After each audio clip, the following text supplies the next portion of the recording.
Dans cette carte mentale, nous allons essayer de résumer un peu tout ce que l'on a vu sur les machines thermiques.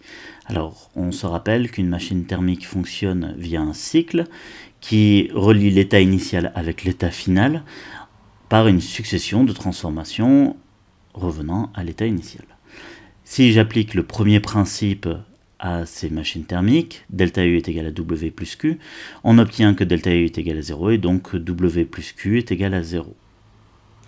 Ce qui signifie que tous les travaux subis par le système, ainsi que tous les transferts thermiques subis par le système, est égal à 0.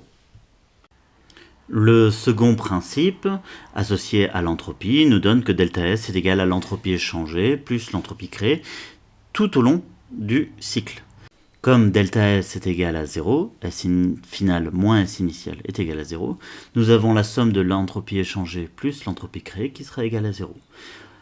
L'entropie créée étant nécessairement positive ou nulle s'il y a un cycle réel.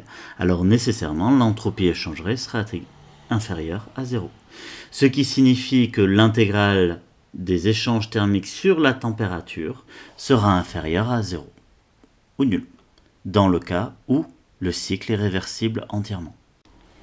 Avant de s'intéresser aux machines dithermes, on va s'intéresser aux machines monothermes, c'est-à-dire qu'il n'y a qu'un seul transfert thermique possible avec un thermostat.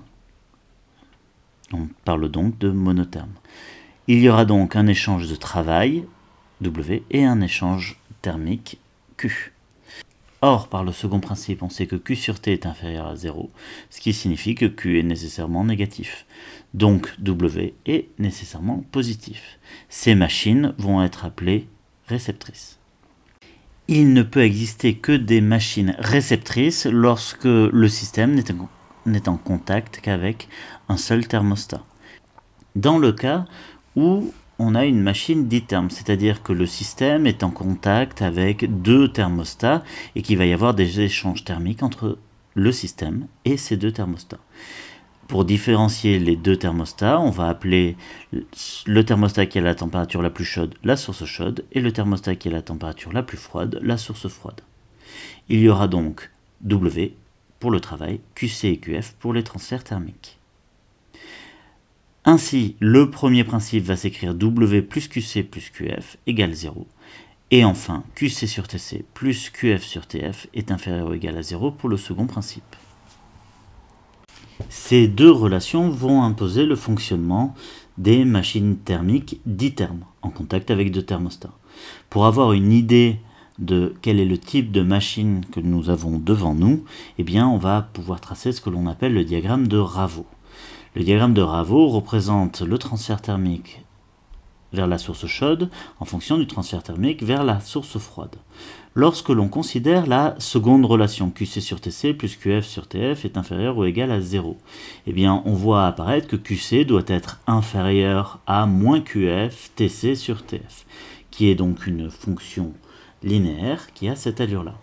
Tout ce qui se trouve au-dessus, donc supérieur à moins QF TC sur TF, sera donc impossible, puisque ça n'ira pas dans le sens d'une entropie créée supérieure ou égale à 0. Pour la deuxième équation, on utilise le premier principe et on voit que W est égal à moins QF plus QC. Si QC est inférieur à moins QF, alors le travail sera positif. On sera en présence de récepteurs. Si QC est supérieur à moins QF, le travail est négatif. Nous sommes devant un moteur. On a ainsi une zone associée au moteur, une zone associée au récepteur et une zone associée à l'impossibilité de ces machines. Si on utilise les sous-zones 1, ceci représente les moteurs. Le 2 et 3 sont des récepteurs mais peu utiles. La zone 2 représente les machines qui vont transmettre de l'énergie de la source chaude vers la source froide, mécanisme qui fonctionne naturellement, sans besoin de machine. Ça sera juste accéléré grâce à cette machine. La zone 3 correspond à une machine qui va réchauffer à la fois la source chaude et à la fois la source froide. Elle est peu utile, autant utiliser un radiateur.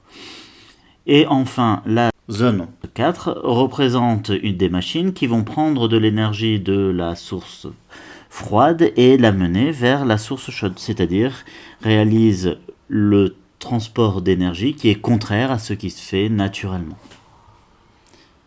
Cette zone représente les climatiseurs ou réfrigérateurs ou les pompes à chaleur.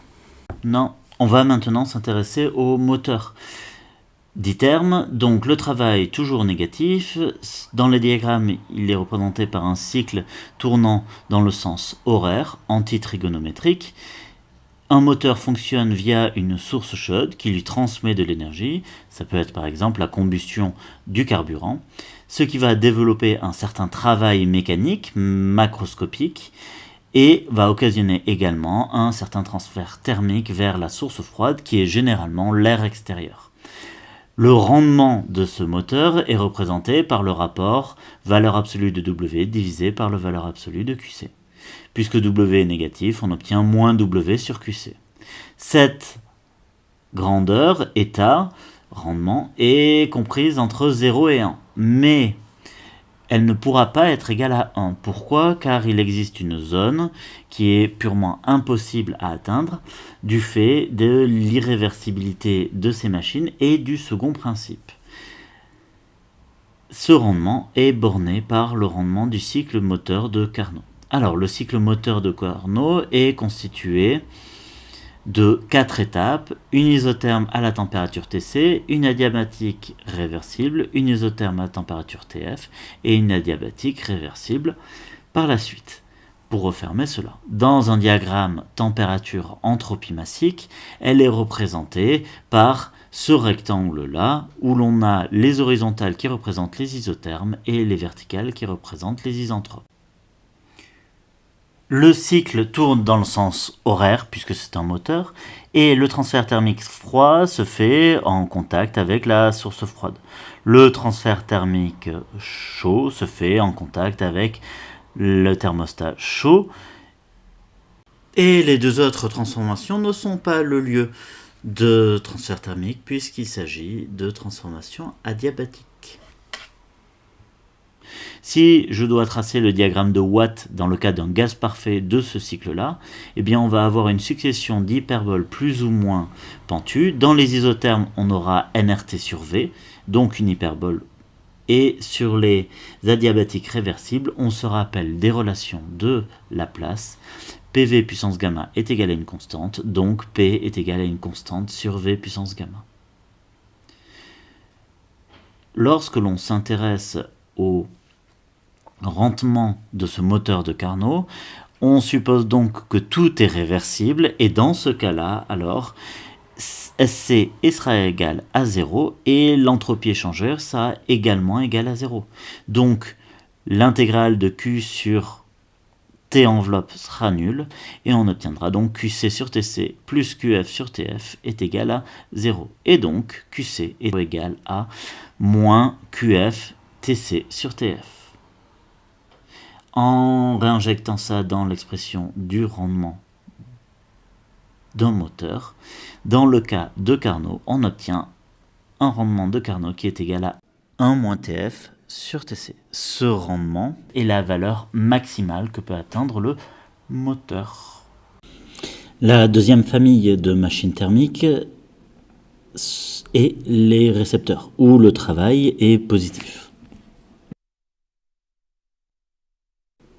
Deux grandes familles existent. Tout d'abord, les climatiseurs ou réfrigérateurs, c'est exactement la même chose. Dans ce cas-là, votre travail est positif, le QC est négatif, le QF est positif puisque c'est un récepteur, et vous allez placer votre maison dans la source froide, et la source chaude sera constituée de l'air extérieur ou de l'eau extérieure ou de la terre extérieure selon le type de climatiseur. Dans le cas d'une pompe à chaleur, par contre, ça sera l'inverse. Vous allez positionner au niveau de la source chaude votre maison et au niveau de la source froide l'air extérieur.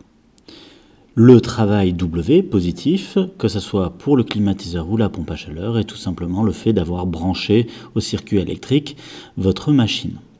Son efficacité, toujours la même chose, exactement comme pour le rendement, c'est l'énergie utilisée divisée par l'énergie payée. Alors, dans le cas du climatiseur ou du réfrigérateur, puisque le climatiseur sert à refroidir la source froide, eh bien on aura QF divisé par W en valeur absolue. Dans le cas de la pompe à chaleur, il s'agira de QC divisé par W.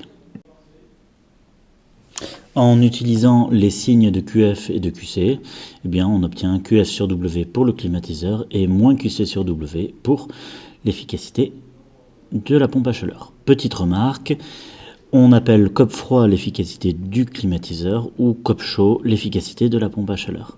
Le lien étant que COP froid est égal à COP chaud moins 1. Ces efficacités sont bornées par la valeur de l'efficacité du climatiseur de Carnot qui est égal à TF sur TC moins TF, où l'efficacité d'une pompe à chaleur est toujours bornée par l'efficacité de la pompe à chaleur de Carnot qui a pour expression TC divisé par TC moins TF. Ces deux cycles de Carnot, que ce soit pour le climatiseur ou la pompe à chaleur, suivent exactement la même chose que le moteur de Carnot, sauf que l'on se déplace dans le sens opposé. Et que les transferts thermiques ont lieu dans le sens contraire. QF positif et QC négatif.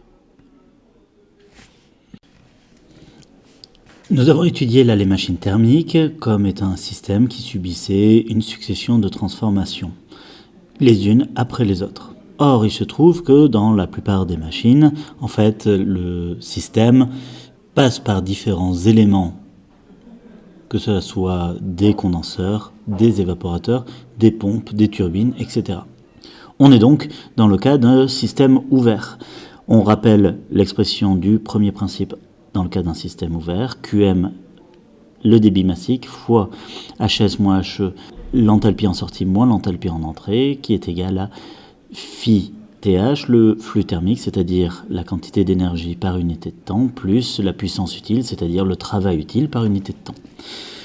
Dans le cas où l'on étudie le cycle complet, en termes de puissance, on aura phi C plus phi F, c'est-à-dire les flux thermiques en contact avec la source chaude et la source froide, plus la puissance utile, qui sera égale à 0.